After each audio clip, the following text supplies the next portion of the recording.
J'aimerais ici analyser, qu'avec vous, les plans de stratégie d'investissement du capitaine Ibrahim Traoré. Donc, pourquoi est-ce que Ibrahim Traoré investit que prioritairement sur les 6 secteurs que je vais partager ici avec toi, afin de pouvoir garantir sa souveraineté. Mais je vais devoir détailler ici avec toi 10 secteurs, les 10 secteurs principaux, les 10 secteurs cruciaux où chaque État, où chaque gouvernement devrait investir dessus massivement afin de pouvoir garantir sa souveraineté sur tous les secteurs. Parce qu'il faut comprendre ici que c'est les États, hein, c'est l'État qui garantit la souveraineté. Mais ce n'est pas parce que l'État garantit la souveraineté que les citoyens ne doivent pas faire l'effort. Et il faut comprendre que l'État, c'est nous. L'État, c'est toi, c'est moi, c'est les dirigeants politiques qui sont là. Ce que je constate malheureusement que les Africains ne savent pas faire la différence. Hein. Les Africains attendent que c'est le gouvernement qui fasse tout. Donc beaucoup sont là, attendent que c'est le gouvernement qui fasse tout, que c'est le gouvernement qui vienne faire le travail, que c'est le gouvernement qui vienne même leur mettre à manger à table, que c'est le gouvernement qui fasse tout. Pour eux, ils s'asseyent et puis ça tombe, quoi. Et c'est pour ça que généralement, on va même des fois laisser notre vie qu'au pasteur à des églises. Non, c'est un effort que chacun d'entre nous devons faire. C'est un sacrifice. Quand je parle d'effort, je parle de sacrifice. Sacrifice sur le plan du travail, hein, pas sacrifice sur les idées noires que vous avez, aller voir les marabouts, aller voir les sorciers, non, sur le plan du travail. Donc si je parle du capitaine Ibrahim Traoré, c'est parce que, voilà, j'admire le courage qu'un jeune homme, que de sa trempe et de son rang, capitaine, il a pris le courage de venir défendre sur la souveraineté de son pays, de venir mettre sa vie en péril. J'admire le courage aussi des hommes et des femmes qui l'accompagnent, de ses compagnons, de lutte, des militaires qui sont au front, à défendre la souveraineté sur le plan de la défense. Parce que c'est très important. Pour qu'un pays soit souverain, il faut justement garantir la souveraineté sur le plan de la défense. J'y viendrai. Je salue aussi le courage de la population, des hommes et des femmes burkinabés. Parce que oui, tout ce qui traverse depuis pratiquement plus de 10 ans, ou je vais compter ici 3 ans avec l'arrivée du capitaine Ibrahim Traoré, c'est des sacrifices énormes. Hein. Mais font confiance à leurs dirigeants, sont tous soucieux du devenir de leur pays.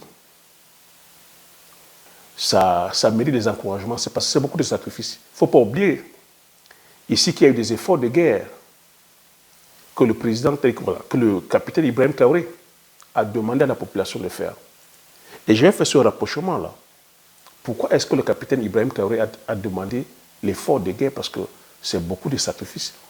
La population burkinabé s'est sacrifiée sur le plan financier. Certains ont vu leur salaire divisé par 2. Certains ministres au cadre ont vu leur salaire divisé afin de pouvoir soutenir cet effort de guerre. Et je vais te faire ce parallèle-là avec les États-Unis. Tu comprendras peut-être pourquoi. Pourquoi c'est important de faire l'effort de guerre. Et tu comprendras pourquoi je te dis à chaque fois les rapports de force. Pourquoi est-ce que le capitaine Ibrahim Traoré a sollicité la population? Parce que lorsque tu commences à te détacher du système, on t'isole en fait. Quand je parle des rapports de force, pourquoi est-ce qu'il n'est pas allé demander de l'aide aux institutions comme telles que la Banque mondiale, le FMI, à d'autres bailleurs de fonds, les autres pays? À partir du moment où il a déclaré une guerre frontale en disant qu'il faut que la France parte, il faut que les bases militaires qui sont au Mali dégaspillent. Tu vois qu'à ce moment, les pays qui avaient des bases militaires sur place nos pays en Afrique vivent que par rapport aux aides. C'est des aides, les aides du FMI, les aides de la Banque mondiale, c'est les aides des bailleurs de fonds. Tous ces pays occidentaux là nous font vivre que sous perfusion. Donc, et en vivant sous perfusion, vous voyez que nos chefs d'État n'ont aucune, je vais dire, marge de manœuvre. Ils n'ont aucun pouvoir, que décisionnel. Donc ça veut dire que quand c'est l'Occident, quand c'est les institutions comme la Banque mondiale ou le FMI qui viennent dire qu'il faut faire des plans d'ajustement structurel, qu'il faut privatiser les compagnies, ben ils sont obligés. Obligés dans la mesure où on vit grâce aux aides. Donc c'est pour ça qu'on peut dire que des fois en vouloir à nos chefs d'État, on peut des fois dire que non, ils sont la source de tous les problèmes, qu'ils ne font rien, qu'on est dans sous. Mais je ne dis pas ça pour les dédouaner, hein. Ils ont aussi leur part de responsabilité. Mais c'est parce qu'ils sont enchaînés. Mais je te dis ça à chaque fois aussi, je viens de te mettre l'actualité maintenant en place.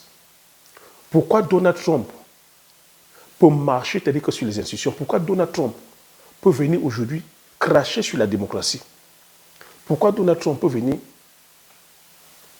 dire qu'un pays comme les États-Unis, que sa bureaucratie est corrompue, que la justice est corrompue, que la démocratie, c'est un trompe-œil, que les médias mainstream qui nous partagent les informations tout le temps sont corrompus? Oui, parce que les médias, c'est comme ça, parce que les médias aussi reçoivent les subventions. Quand les médias reçoivent les subventions des différents gouvernements, vous pensez qu'ils peuvent dire quoi? Donc c'est pour ça que je vous dis ici à chaque fois que je viens vous apprendre à désapprendre, à réapprendre à nouveau. Parce que si nous ne sommes pas au courant de tout ça, mais vous voyez que ces médias mainstream-là nous donnent les informations que nous qui veulent nous donner en fait. On vient te dire que voilà, changer notre façon de penser et mettre d'autres croyances. On nous met leurs croyances. Et leurs croyances qui ne sont pas adaptées à nos réalités. Donc il faut comprendre ici que si on veut comprendre comment le monde fonctionne, il faut faire avec un retour en arrière. Nos différents pays ont reçu avec les indépendances quand? Dans les années 60. La majorité. Et les pays occidentaux, ou les grandes puissances, l'Amérique et l'Europe, ils étaient déjà autonomes. Quand on vient nous parler de démocratie dans les années 80, 90, est-ce que nous sommes déjà des États? C'est ce qu'il faut comprendre. Est-ce que tu dis que les autres pays ou les autres continents se sont développés sous l'aide de la démocratie? L'Europe ici, tu dis que c'est développé, vous savez comme l'histoire de l'Europe, au prix de beaucoup de bains de sang. L'Europe ici, tu dis qu'il y a eu des guerres de plus de 1000 ans. C'est des guerres de conquête de territoire, de pouvoir, de puissance. Ils sont allés, te dire, venus nous piller en Afrique, venus aller piller en Amérique du Sud. Ils sont allés jusqu'aux Amériques. L'Amérique est aujourd'hui blanche, n'appartient pas à ceux qui sont là. L'Amérique appartient aux Amérindiens. Mais ils ont dû exterminer les Amérindiens pour venir occuper la place. Et l'Amérique, c'est l'Europe. C'est les Anglais, c'est les Italiens, c'est les Français qui sont allés conquérir justement l'Amérique centrale et l'Amérique du Sud. Voilà l'histoire. Donc c'est comme ça qu'ils se sont enrichis pour pouvoir bâtir leur continent et bâtir leur pays. Donc une fois ils se sont enrichis, ils ont fait des guerres interminables. Ils se sont dit, bon, maintenant on ne va plus faire de guerre entre nous. Il faudrait qu'on trouve un terrain d'entente où on peut s'enrichir tranquillement entre nous. Voilà comment on vient diviser l'Afrique. On vient diviser l'Afrique, chacun prend ses colonies. Et c'est comme ça qu'on nous maintient dans le système de colonies où on fonctionne selon leur logiciel. Jusqu'au moment où on se lève aussi qu'on veut l'indépendance. Mais lorsqu'on nous donne l'indépendance, est-ce qu'on nous a vraiment donné toute l'indépendance? Est-ce qu'on a eu l'indépendance économique? Est-ce qu'on a l'indépendance sur le plan politique et culturel? Est-ce que nous sommes libres? Non, on a mis des personnes en place qui devaient continuer juste le travail. Jusqu'à maintenant, vous voyez que c'est l'Afrique. C'est en Afrique qu'on vient puiser les matières premières, minières, le pétrole, le gaz, l'uranium, le zinc, l'or, les matières premières agricoles, le cacao, le café. Donc l'Afrique continue toujours à être le grenier des Occidentaux, en fait. Mais pendant qu'ils puissent, ils s'enrichissent, nous, on est là, on fait du surplace. On fait du surplace. Et dans les années, justement, 70, 80, on vient nous parler, de démocratie. À quel moment, que nos dirigeants ont eu le temps de se lever, de pouvoir placer des politiques favorables à leur pays? À quel moment on s'est industrialisé? On n'a même pas levé les yeux comme ça que lorsqu'on avait quelques industries nationales, qu'on vient nous dire maintenant que non. Il faut faire des plans d'ajustement structurel. Il faut que tout vendre. Il faut tout privatiser.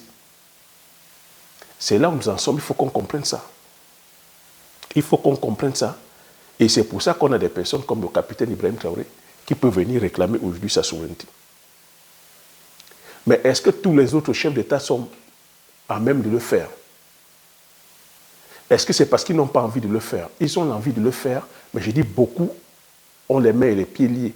Parce qu'il ne faut pas oublier que beaucoup sont plutôt que des technocrates, c'est des politiciens qui font la politique politicienne et qui derrière ont signé des accords où, à partir du moment où nous ne sommes pas là, je fais cette intro et après que je vais détailler ça. Nous ne sommes pas que souverains que sur l'ensemble des points. Quand c'est quelqu'un qui te donne à manger, tu es obligé de jouer son jeu. Mais ceux qui peuvent venir retourner la marmite à chaque fois, vous voyez que des fois c'est tous les militaires. Parce que les militaires sont apolitiques, eux ils ne font pas la politique, mais quand ils voient que c'est mauvais, ils viennent rétablir l'ordre. Et quand on dit militaire, on parle de discipline. C'est pour ça que tu as entendu Ibrahim Traoré a dit, nous ne sommes pas en démocratie. C'est brutal, n'est-ce pas? Nous ne sommes pas en démocratie. Pour la simple raison que je l'ai dit, tous les pays du monde ne se sont pas développés que dans la démocratie. Si l'Europe est magnifique aujourd'hui, ce n'est pas dans la démocratie, mon gars. On n'a pas conçu les magnifiques monuments que vous voyez, la Tour Eiffel, les différents édifices qui sont les cathédrales Notre-Dame, les grands ponts, les métros, en démocratie. Ce n'est pas que la démocratie, les gars. On n'a pas bâti que l'Europe dans la démocratie. Les rois, tu penses que les rois, il y avait la démocratie pendant la royauté? Non, c'était la brutalité. C'était dans la brutalité. Mais avec un objectif de pouvoir créer des choses. De pouvoir créer des choses, des fois au détriment de la population. Mais les rois avaient leur vision. Parce que s'il fallait aller construire la Tour Eiffel, ou s'il fallait aller construire la cathédrale, s'il fallait demander l'avis de la population, beaucoup n'allaient pas dire oui. Hein. Parce que les cathédrales sont construites ici, là, pendant plusieurs années, hein, des fois sur 20 ans. Parce qu'il n'y avait pas la technologie. La technologie qu'il y a aujourd'hui, il n'y avait pas ça, c'est-à-dire qu'il y a plus de 300 ou 400 ans. Les gens mouraient, mais il fallait construire l'édifice. Voilà, c'est ça la réalité, les gars. Donc, je fais cette intro pour te dire que si on veut changer le monde, il faut des hommes et des femmes courageux.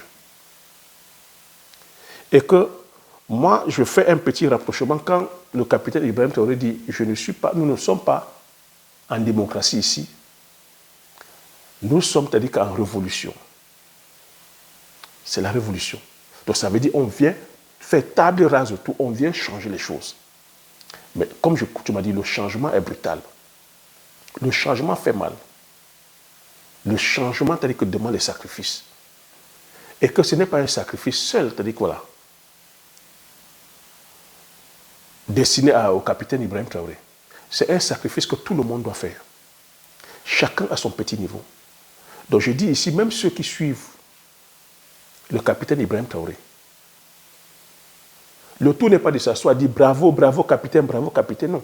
Ce qu'il veut enseigner ici à chacun de nous, c'est que chacun de nous a la possibilité de faire.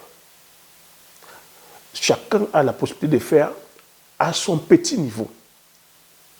Peu importe le corps de métier que tu fais, peu importe là où tu es, tu dois faire l'effort. Cet effort doit aller dans le sens du progrès. Parce qu'il a dit qu'il est un révolutionnaire progressiste, dans le sens du progrès. Et moi, je fais un petit rapprochement avec le président Franklin Roosevelt.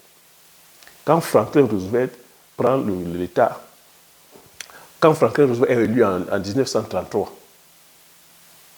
lui aussi vient casser, c'est-à-dire que le système, la gabégie, c'est-à-dire que de l'oligarchie, c'est-à-dire qu'américaine, les conservateurs. N'oublie pas que Franklin Roosevelt, lui, il est né, c'est-à-dire que dans une famille bourgeoise. C'était un bourgeois. Mais un bourgeois qui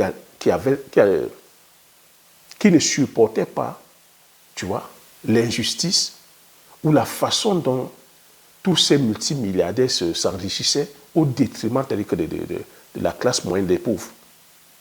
Et quand je te parle ici, c'est les J.P. Morgan, c'est les Henry Ford, c'est les frères Dupont, c'est Andrew Carnegie, c'est General Motors, tu vois, c'est tous ces noms que vous citez aujourd'hui. Hein. C'est des personnes qui s'amassaient, c'est-à-dire que tout pour eux, rien pour les autres. Hein. Tout pour eux, rien pour les autres.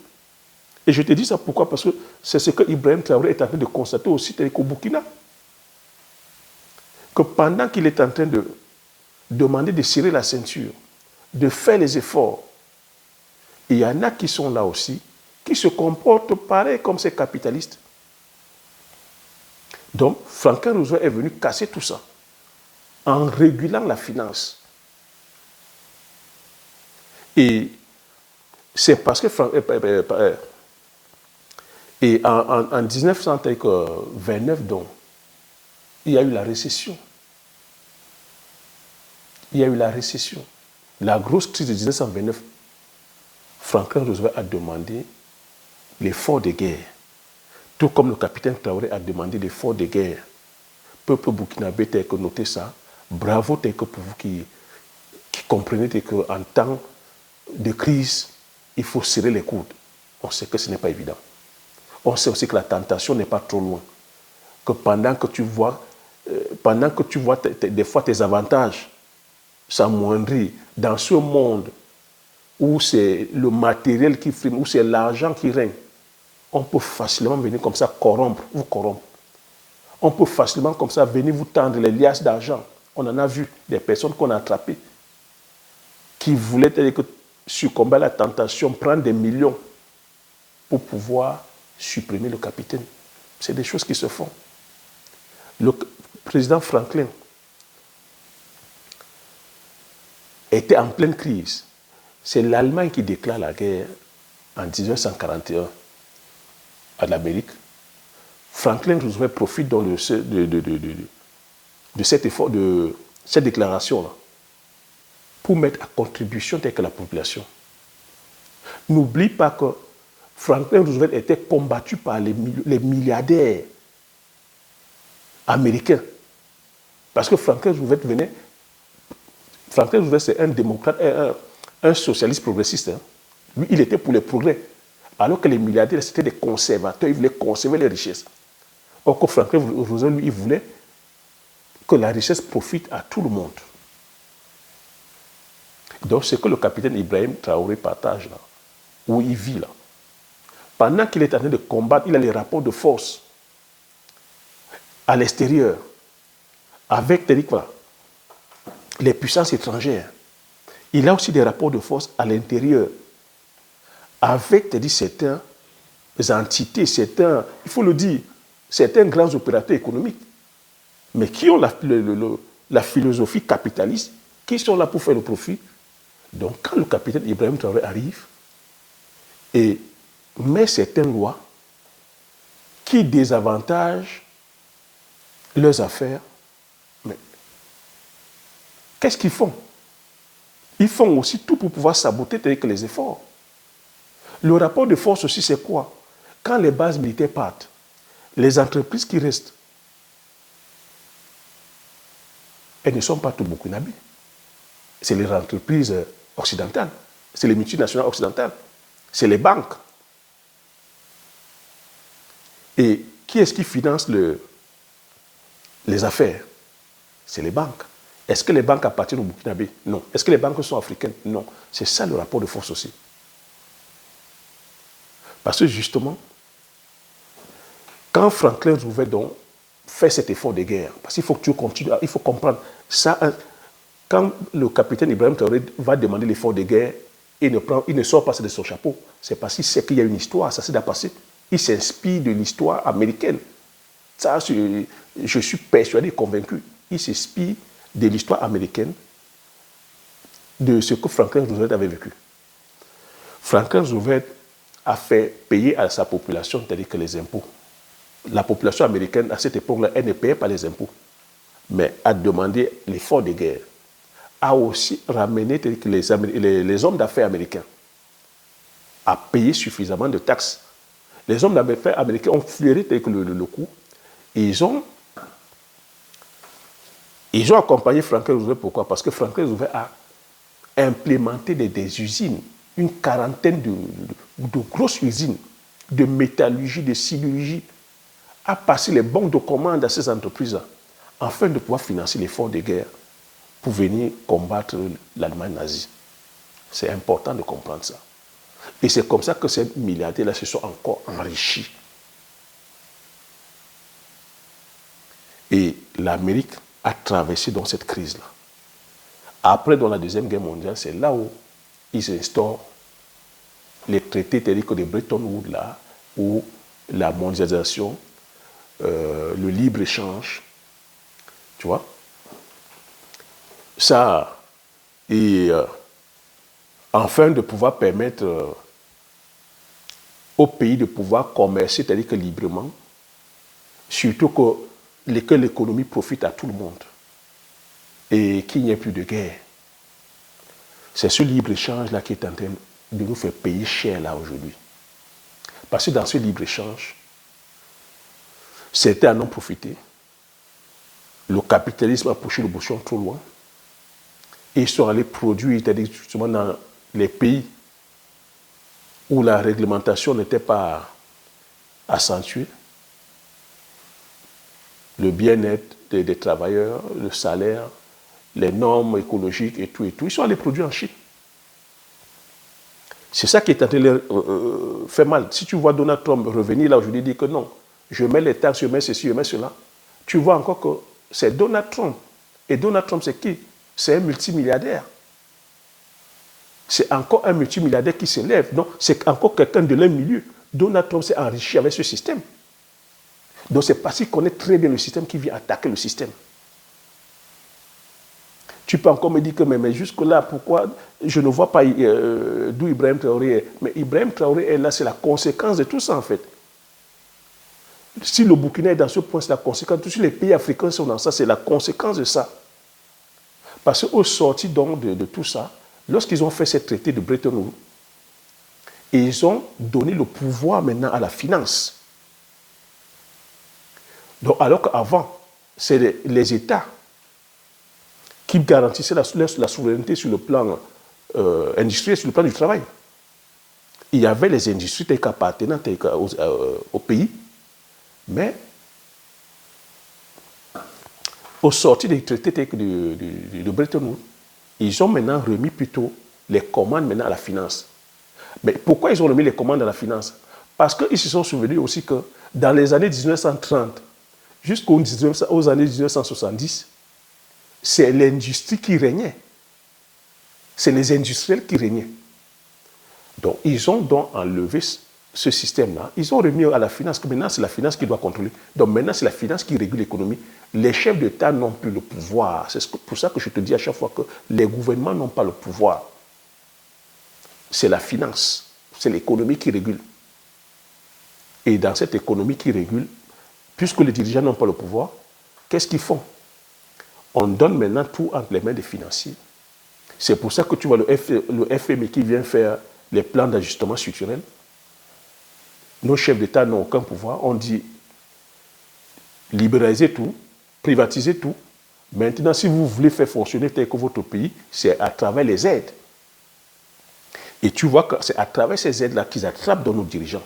C'est pour ça que nous avons la plupart des pays, de nos pays sont sous-développés. Sous-développés. Donc, maintenant que je t'ai fait cette introduction, donc Ibrahim Traoré, le capitaine Ibrahim Traoré, vient donc renverser la table et dit qu'il faut un nouveau départ. Pour ce nouveau départ, quel est le pan qui prend en premier?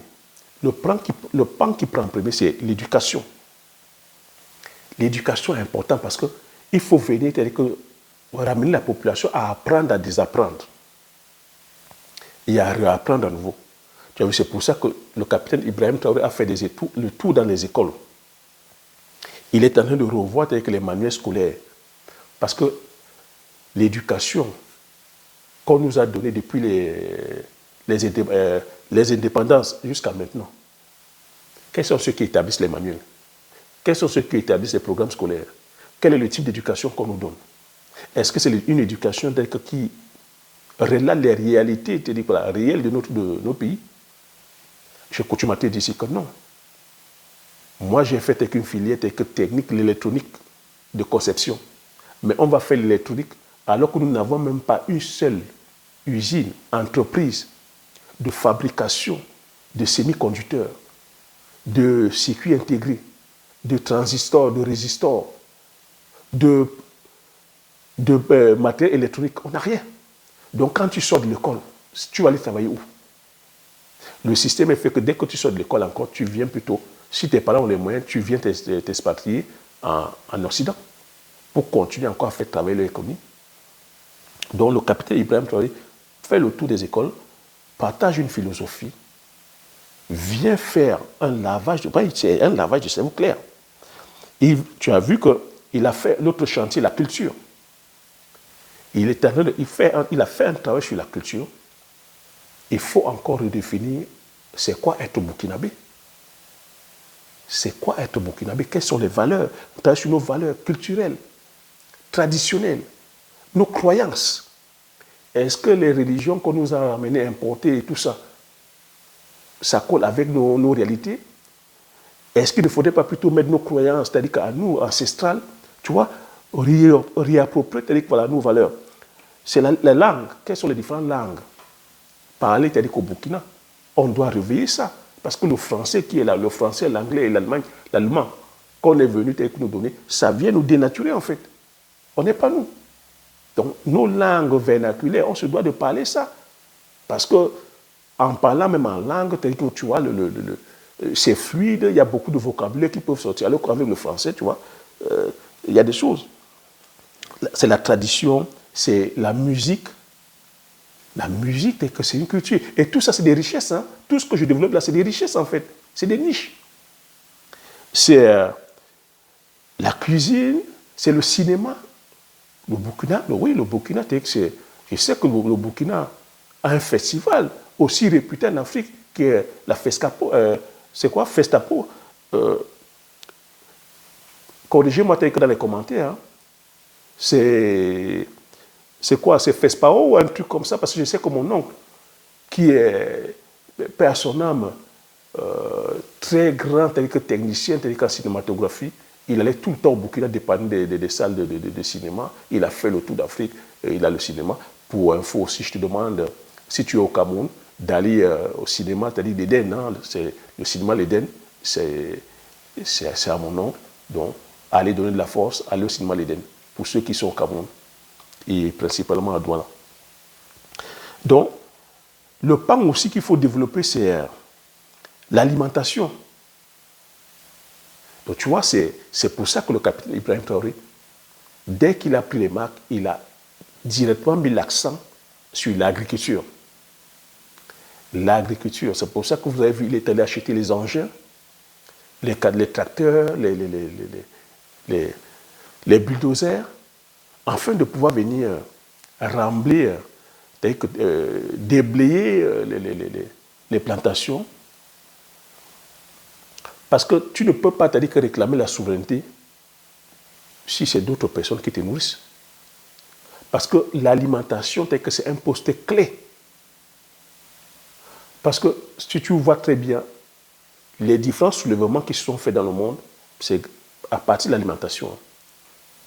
Parce que si on veut te nuire, on veut te déstabiliser, il suffit qu'on ne te donne plus le blé, qu'on ne te donne pas le maïs, qu'on ne te donne pas le soja, qu'on mette l'embargo sur l'alimentation. Si la population commence à rester comme ça sans manger, cette population va se retourner contre toi. Donc lui, il a compris qu'il faut aller valoriser le secteur agricole.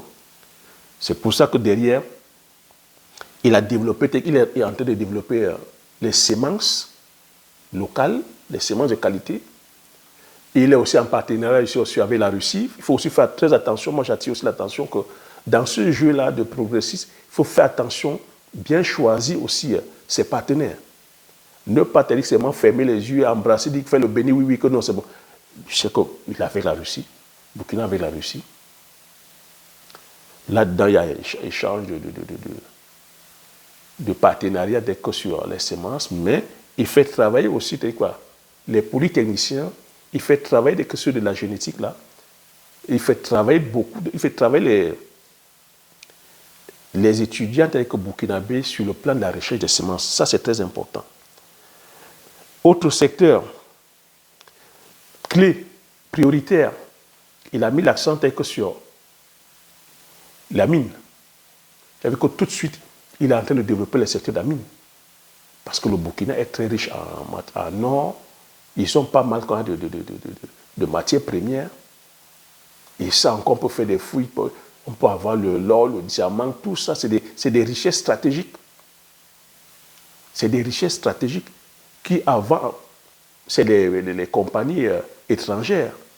Et tu as vu que quand ça chauffe, il met le veto, il frappe. Donc, et c'est ça même qui a permis de faire rentrer de l'argent dans les caisses du Burkina. Parce que là où le Burkina est présentement, le Burkina est persona non grata partout parce qu'on met le veto partout, le rapport de force, c'est qu'on ferme les portes partout, le financement on ne donne pas. Parce qu'on fait exprès de bloquer, afin qu'il puisse craquer, afin de le déstabiliser. Mais la chance que le Burkina a, c'est que le Burkina a une ressource qui est demandée par la plupart des personnes, la plupart des économies. L'or, c'est une valeur refuge aujourd'hui où l'économie est en train de vaciller, où la bourse tangue, où tous les GAFAM sont en train de tomber. La valeur refuge, c'est l'or. Et le Burkina est assis sur l'or. Il ne faut pas oublier que l'argent, l'économie est basée sur l'or, se repose sur l'or. Donc le Burkina, c'est une puissance. Et c'est pour ça que le capitaine Ibrahim Traoré a pu rembourser une dette de plus de 3 000 milliards de dollars. Plus de 3 000 milliards de dollars, il a pu rembourser sans prendre de dette, mais avec sa réserve d'or. C'est stratégique. Sixième, c'est-à-dire qu'un investissement prioritaire que le capitaine Ibrahim Traoré a fait, c'est les infrastructures. Ah oui, on se plaint toujours des états de route, les mauvaises routes. Les routes, c'est important parce que si on veut aller chercher la richesse dans le secteur minier, en agriculture, si on veut faire en sorte que c'est l'arrière-pays, parce qu'il a mis l'accent sur l'agriculture, donc c'est l'arrière-pays, c'est les paysans qui travaillent, il faut aménager les routes. Et on a coutume à dire, là où la route passe, le développement suit. Il a compris ces stratégies-là. Qu'il faut développer les routes, il faut faire des infrastructures. Et il est en train de faire des infrastructures d'envergure telles que les échangeurs, les autoroutes et tout ça. Donc c'est important, l'infrastructure. Autre secteur prioritaire, c'est la défense. La défense. Et tu vois que Ibrahim Traoré, le capitaine Ibrahim Traoré, c'est d'abord avant tout un militaire. Mais qu'est-ce qui a occasionné que tout le cafouillage au Burkina, c'est les invasions terroristes. C'est la guerre sur les frontières. C'est l'insécurité. À chaque fois, on veut déstabiliser le Burkina. Donc, aucun pays ne peut se développer s'il n'y a pas de sécurité. S'il n'y a pas si la sécurité n'est pas assurée, en fait. Parce que tu ne peux pas assurer tes arrières Tu ne peux pas assurer ta richesse. Tu ne peux pas protéger ta population si tu es faible sur le plan militaire, si tu es faible sur le plan sécuritaire. Tu ne peux même pas parler fort. Oui, tu ne peux même pas ouvrir la bouche pour parler fort. C'est pour ça que nous sommes faibles. Tu ne peux pas parler fort si militairement tu n'es pas fort. Donald Trump parle fort parce que militairement il est fort. C'est la première puissance militaire mondiale. C'est la première puissance économique. C'est pour ça qu'il parle fort. C'est pour ça qu'il met les taxes. Donc c'est pour ça que tu as vu les États de l'AES sont allés demander le soutien militaire auprès de la Russie parce que la Russie c'est une puissance. C'est une puissance militaire, une puissance au niveau économique. Et tu vois, c'est la Russie qui est en train de déstabiliser maintenant l'Occident, tout ce qui se passe là depuis plus de 3 ou 4 ans. Donc quand tu vois des puissances comme la France, l'Amérique démanteler leur base, c'est parce qu'ils savent que derrière, il y a une puissance comme la Russie et il y a une puissance comme la Chine qui soutiennent l'AES. Et le président Macron l'a dit, hein, que oui, c'est la Russie qui est en train de déstabiliser la France, qui est en train de faire en sorte que la France perde ses intérêts en Afrique. Ben, la France, ça dit que pas. Pourquoi? Parce que la Russie, c'est une puissance. Macron l'a dit, une puissance militaire. La Russie a un effort de guerre colossal. Comparativement aux pays européens, ils ne peuvent pas se lever. Mais là où je parle, je mets un petit bémol aussi auprès des États de l'AES, dont Mali, Burkina, Niger, c'est de faire attention aussi. Parce qu'il ne faudrait pas qu'on quitte un maître pour aller tomber dans les bras d'un maître, d'un autre maître. Parce que la Russie, c'est bien. Mais il ne faut pas être à 99% dépendant de la Russie. Moi, je dirais qu'il faudrait diversifier les partenaires. Qui pouvaient prédire que Donald Trump pouvait tourner le dos à l'Europe. L'Europe, c'est un partenaire de tout le temps, depuis plus de 150 ans. Il ne faut pas oublier que les Américains qui sont là, c'est les Européens. Mais qui pouvait prédire que Donald Trump pouvait les lâcher et pencher vers la Russie? Oui, Donald Trump vient défendre ses intérêts, les intérêts des Américains d'abord. Parce que lui, il voit la Chine qui pointait son nez, la Chine est menaçante. Donc Donald Trump essaie de draguer là maintenant la Russie. Dites-moi, est-ce que Donald Trump, l'Amérique a mis les tarifs douaniers à la Russie? À ma connaissance, non. Donald Trump n'a pas sanctionné la Russie des douanes. Pourquoi? Parce qu'il est stratège. Il laisse la Russie sous le coude. Parce qu'il est en train de draguer la Russie, parce qu'il veut mettre en mal la Chine. Par contre, il a mis avec les taxes 34% la Chine. Parce que son adversaire direct, c'est la Chine. Et la Russie, est aussi tellement riche, la Russie, en termes de ressources énergétiques, est sauvagement riche. Donc si la Russie va pencher du côté de la Chine, mais l'Amérique est morte. Donc c'est ça ce truc, c'est ça cette guerre-là. Et à chaque fois aussi, l'Amérique se rassure que la Russie ne tangue pas vers l'Europe pour donner beaucoup plus de force à l'Allemagne et à l'Europe. Tu vois, c'est ça ce jeu-là, des jeux stratégiques, des jeux économiques. Donc, si tu as compris ça, tu as compris comment ça fonctionne.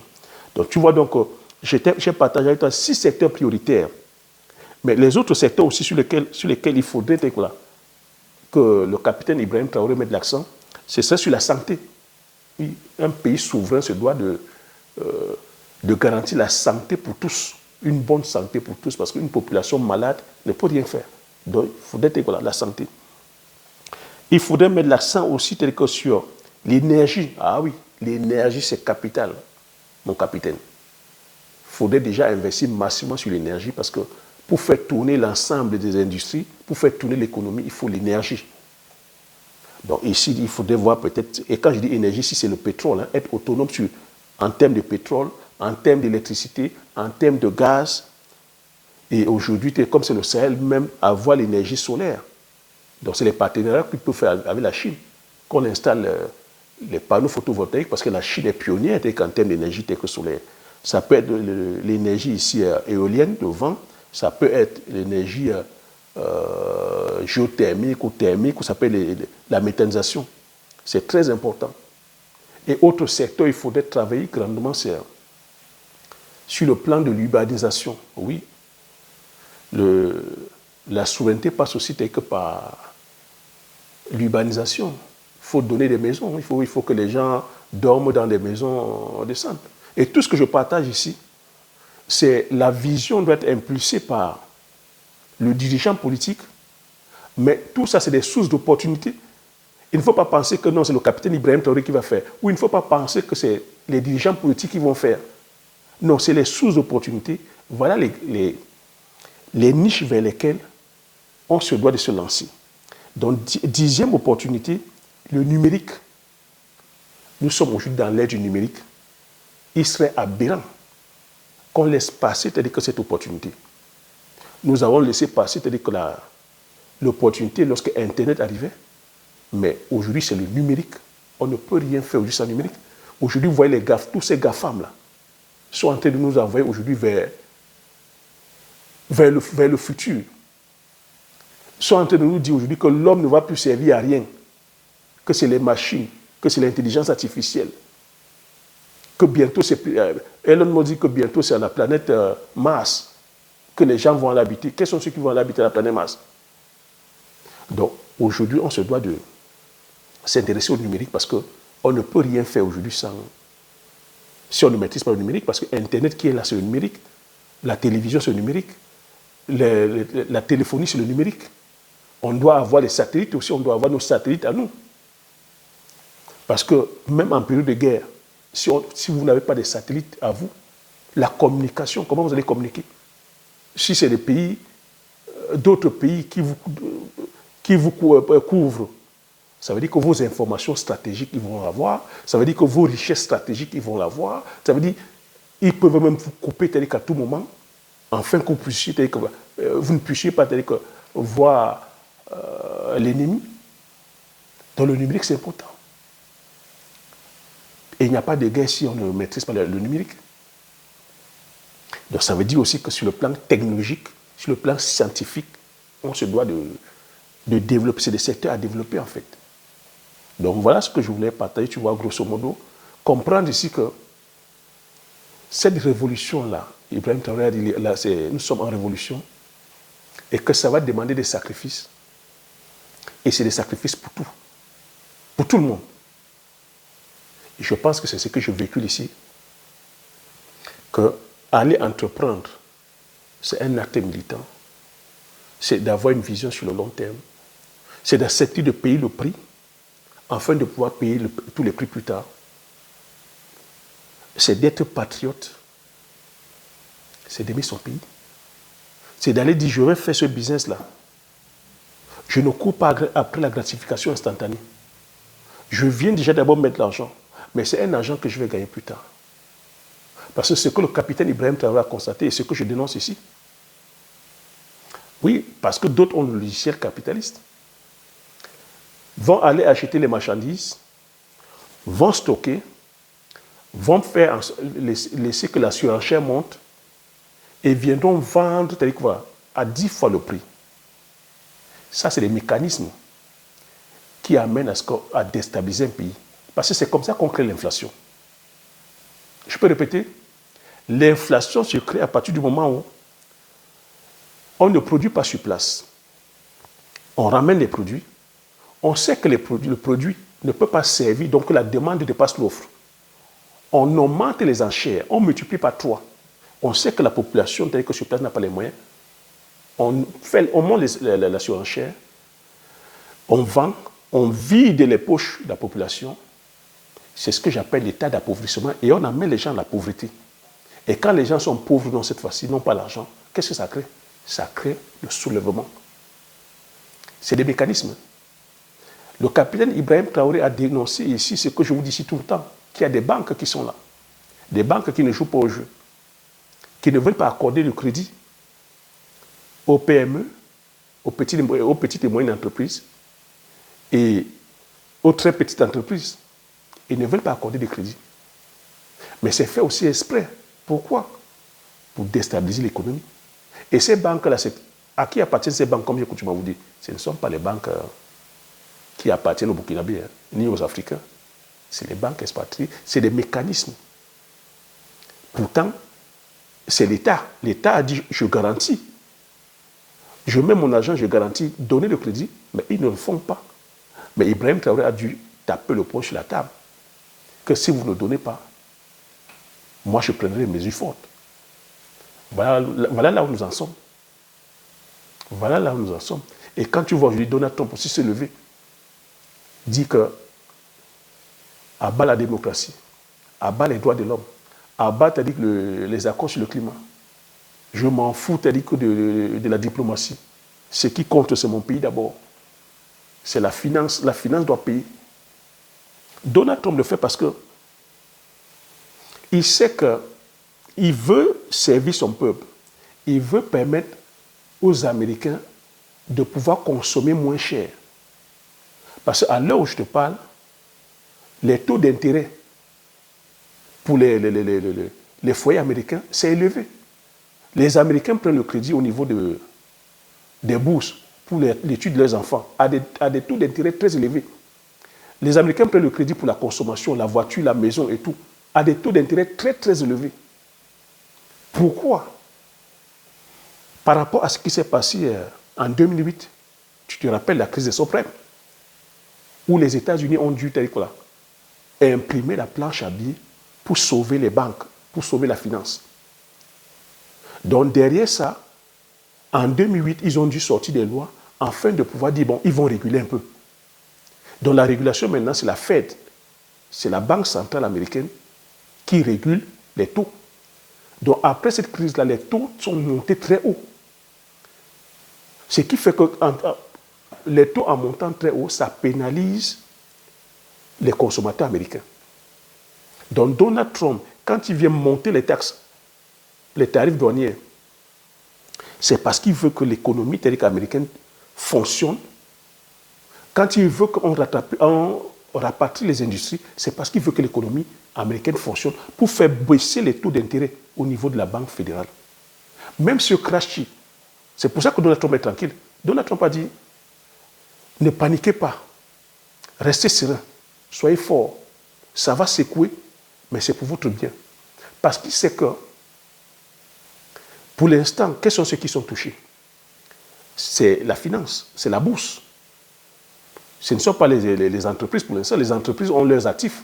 Les entreprises ont encore leurs biens, leurs services, leurs produits. Parce que c'est qu'au niveau de la bourse aussi, toutes ces entreprises-là, les GAFAM, c'est des entreprises qui ont surévalué leurs valeurs. Donc quand tu entends qu'en une journée, ils ont perdu 3 000 milliards, on sait qu'ils ont surévalué. Donc même en perdant là un peu, ça va permettre à revenir à un taux stable, normal, et ça va forcer, c'est-à-dire que la Banque centrale américaine, la Fed, de baisser les taux d'intérêt. C'est de ça qu'il s'agit, c'est l'économie, les gars. C'est l'économie.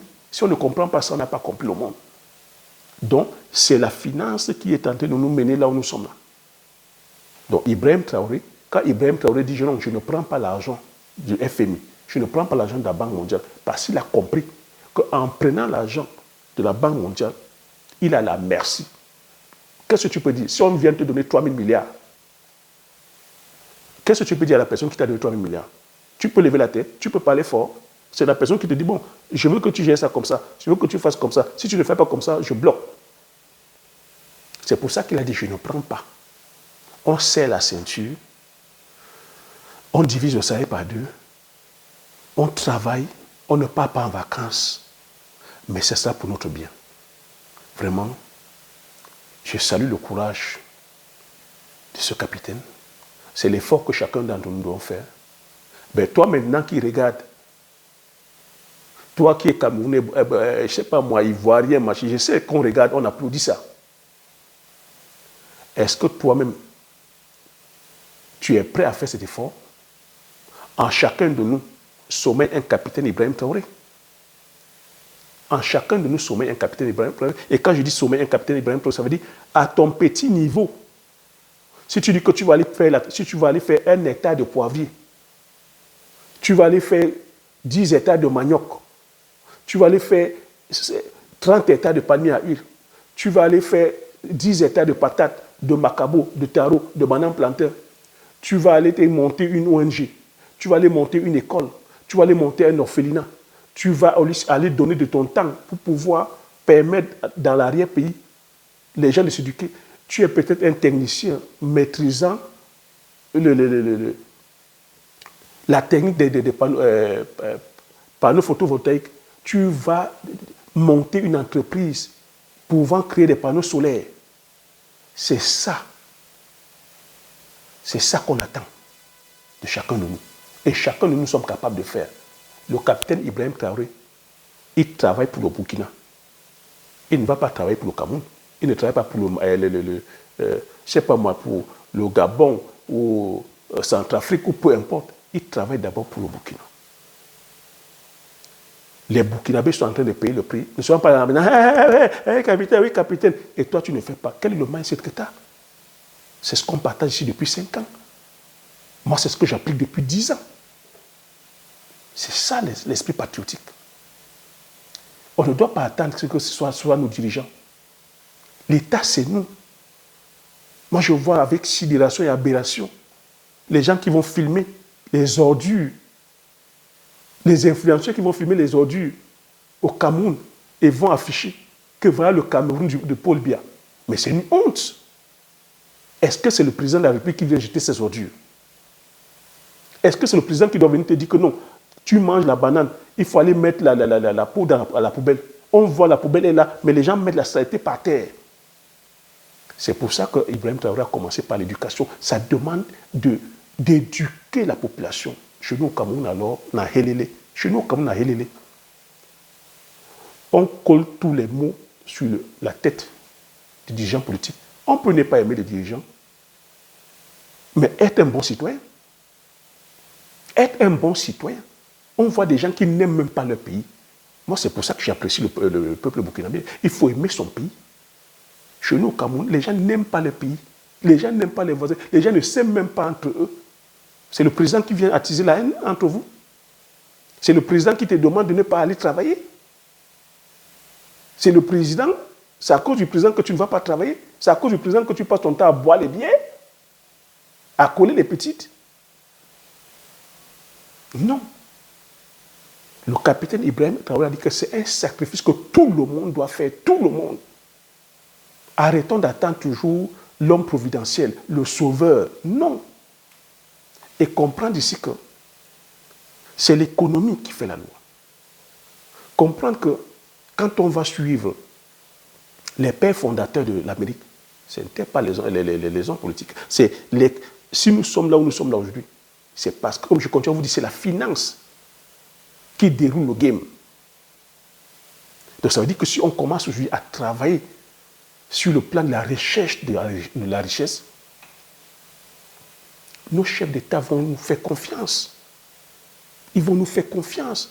Quand vous voyez quelqu'un comme M. Aliko Dangote, qui a du mal, malgré qu'il soit l'homme le plus riche du monde, le noir le plus riche du monde, l'Africain le plus riche d'Afrique, il va implémenter une usine de raffinerie de 20 milliards. Mais il a du mal. Pourquoi? Parce qu'il y a des rapports de force. Parce qu'il y a les rapports de force. Et ces rapports de force, ne pensez pas que c'est... Quand vous voyez les entreprises, les multinationales sont accompagnées par les pays. Donc vous voyez qu'Aliko Dangote n'est pas combattu seulement par les différentes sociétés multinationales que vous voyez. Derrière, c'est les pays. Quand vous voyez Elf, c'est la France qui est devant. Quand vous voyez Dassault, c'est la France qui est devant. Quand vous voyez les Shell, les Exxon, c'est les Américains qui sont devant, qui sont là. Donc le rapport de force, à quand ça joue? Des fois, tu as dit que vous voyez, quand ils viennent vendre les contrats, c'est les chefs d'État qui sont devant. Quand il y a les rapports de force, on met l'entreprise, mais les pays sont derrière. Qui représentent Aliko Dangote? Quand on parle des rapports, quand on dit que le gouvernement nigérien ne veut pas donner de pétrole à Aliko Dangote, on ne marche pas sur la tête. Alors que M. Aliko Dangote vient créer une raffinerie qui va, sur le plan énergétique, rendre le Nigeria autonome sur le plan énergétique, alors qu'on sait que la production mondiale est dépendante de l'énergie, alors qu'on sait que les différentes guerres du monde sont dues au pétrole. Mais si ce n'est même pas idiot et stupide, comment un dirigeant peut dire que non, on ne vous donne pas le pétrole? Mais c'est parce qu'il y a des rapports de force. C'est parce qu'ils sont tenus par des clauses qu'on ne peut pas nous dire. C'est pour ça que je dis, quand tu n'es pas libre sur le plan militaire, sur le plan économique, si tu dépends des aides, ben on te tient. On va maintenant dire que c'est une guerre entre l'entité nigériane et l'opérateur économique. Non, non, non, non. Il y a des forces occultes qui sont derrière. Et pourquoi Dangote choisit maintenant les États-Unis pour donner son pétrole et l'armée américaine encore? C'est stratégique encore. Parce que là, il vient chercher quoi? Un soutien aussi fort. J'avais fait une analyse où j'avais dit que Dangote est menacé. Pourquoi? Parce que Dangote est Dangote. C'est une entité personnelle. Il n'a pas une armée derrière lui. Il a peut-être le peuple, mais il n'a pas une armée. Or que tous ces multinationales qui sont en Afrique, leurs pays sont derrière eux. Et quand on met les bases militaires ne sont pas là. Les bases militaires sont là pour protéger les intérêts. Pour protéger les intérêts de toutes ces multinationales. Donc à nous de comprendre que si on n'a pas compris ces enjeux, vous voyez qu'à chaque fois on joue contre nous.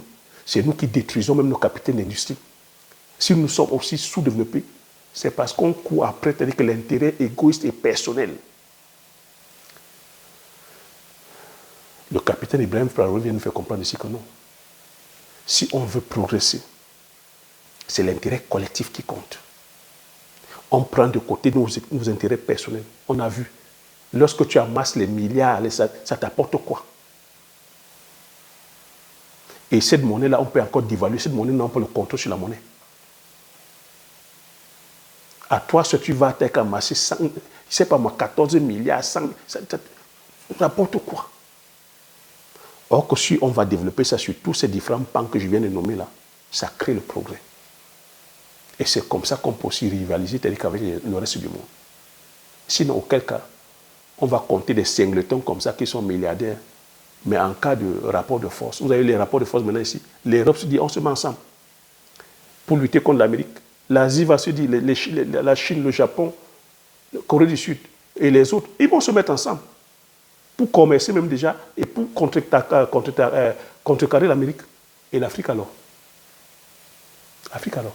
On va en rendre dispersé. On va en rendre dispersé. Et c'est comme ça qu'on nous bouffe. C'est comme ça qu'on nous bouffe. Voilà ce que je voulais partager sur les agripreneurs visionnaires. Vous savez qu'à chaque fois que je partage ici, c'est toujours encore des masterclass, des stratégies. Vous voyez, on a passé 5 ans comme ça à vous partager comment entreprendre, comment aller investir, comment aller investir dans le domaine agricole. Je partage à vous en long, en large, en travers les différentes cultures. Dans le domaine de l'élevage, j'ai partagé en long, en large avec vous. Maintenant,